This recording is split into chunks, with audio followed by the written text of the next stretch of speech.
আসসালামু আলাইকুম। এটা হলো রসুনের আচার। মূলত তেঁতুল, রসুন, খেজুর, কিশমিশ এটা দিয়ে আচারটা বানানো হয়। আচারটা আসলে অনেক হেলদি।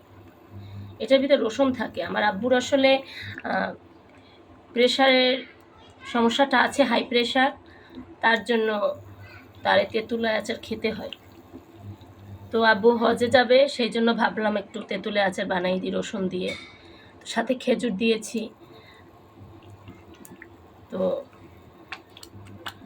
এটা আসলে খেতে যেরকম মজা সেরকম পুষ্টিকর।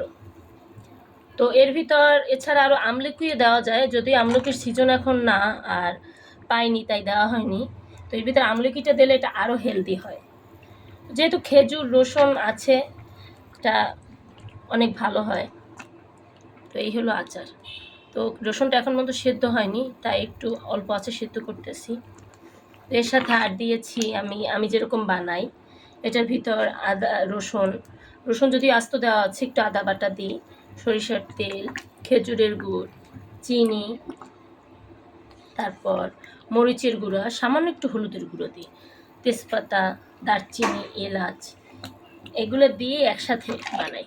সংক্ষিপ্ত পদ্ধতি, কিন্তু এটাই অনেক মজা হয়।